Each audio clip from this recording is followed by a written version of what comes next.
I don't smoke all the time. Like I was telling her, I don't do heavy drugs. Like I don't do nothing bad. And I get it's still not legal, but it's just a lot of stuff like going on in my personal life. All right. Okay, pause right here. This is where we see the classic probation defense playbook come out. Stress, hardship, personal struggles. And look, real life stress is real. No one's denying that. But here's the legal problem. Probation isn't about why you broke the rules. It's about whether you broke them at all. So ask yourself, should stress excuse a violation, or does it actually test whether probation is working? I promise I'll never do it again, and I need some therapy. Give it a break. You had no problem committing these crimes which you were doing in the first place. You make me sick. This stuff triggers me so bad. I just can't do it anymore, guys. I'm sorry for ranting. I love you guys. You're the best. Comment down below. Tell me how much you can't stand this, because I know it's triggering you guys too.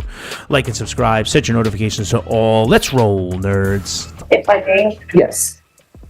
a supplemental report was sent into the court in regards to Miss. All right, deep breath. This rant right here, it's raw, unfiltered courtroom burnout. What you're hearing isn't just frustration with this defendant, it's frustration with patterns. Judges see this every single day. I was stressed. I didn't mean to. It won't happen again. And the audience question becomes, at what point does accountability outweigh empathy? Started using marijuana again. She did indicate to me her last use of marijuana was in September. However, she doesn't know if it's going to be out of her system just yet. So she may or may not test positive for it. She did indicate that she is looking into getting a medical marijuana passionate use prescription, and the recommendation on our part, probation, is for her to do a stress educational class, and then weekly delays until negative or until she obtains her medical marijuana. She's not tested positive for anything else. There was an instance of a positive for alcohol that was back in June. Her officer did speak to her about that, and she knows she's not supposed to drink alcohol or do marijuana while she's on probation. Other than that, she did do intensive outpatient treatment and reports on time. She's been making her payments as much as she can. She's currently going to school and books. So what are your stressors? I just feel like I was telling her it's a lot. Like I take care of my grandparents. I go to school 8 a.m. till 4. I get out 5 a.m. till 1 in the morning. I go to work. And I said at times like, Slow down. Sorry. This is no longer a punishment hearing. This is turning into a problem-solving court moment. Instead of you violated probation, the question becomes what's actually driving this behavior.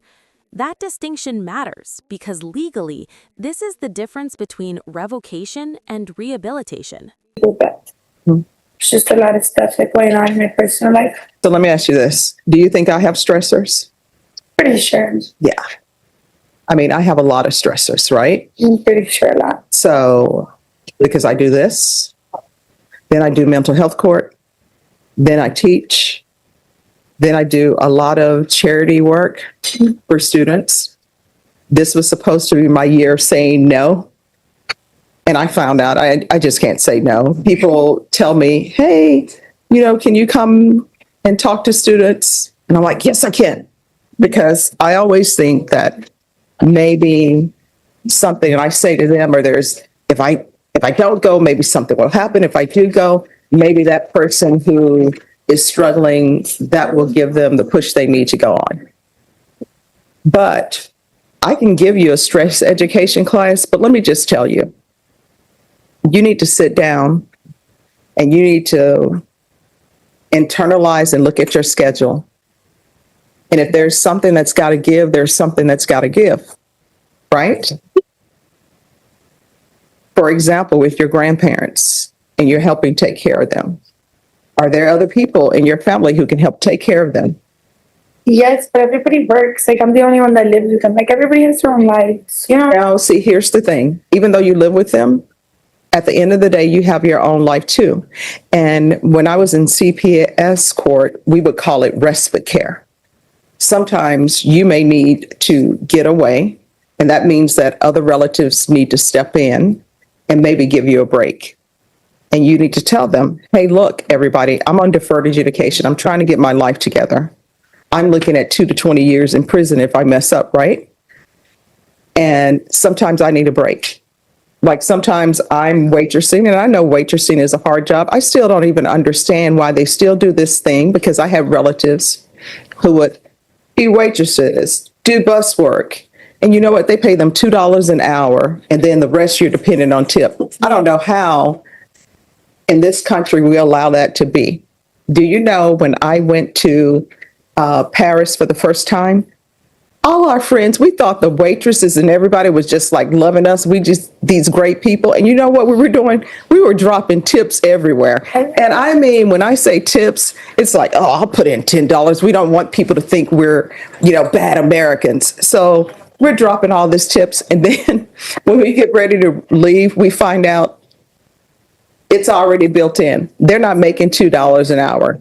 They're making what they need to make for a living, right?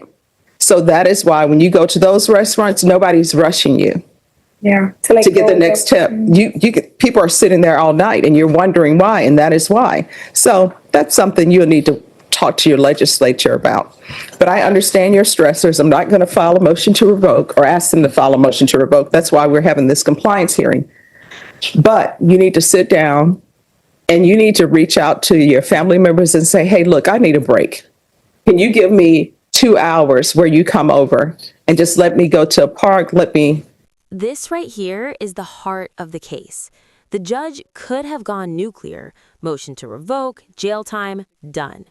Instead, this becomes a judicial reality check. You're not failing because you're lazy. You're failing because you're drowning. And here's the sobering takeaway. The court isn't just saying, stop using marijuana.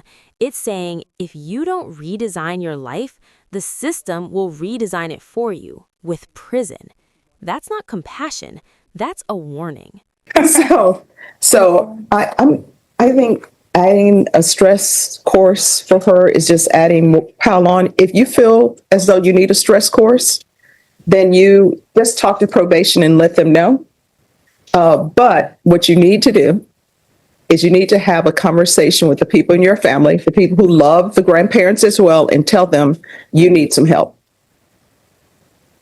And tell them I'm not even asking for the world because I live here. I'm just asking for an hour or asking for 2 hours. And then just make a schedule throughout the week where maybe somebody can come in for 2 hours and you can just take 2 hours for yourself. I told myself, I need to manage my time, like this day, this day, this day, this day.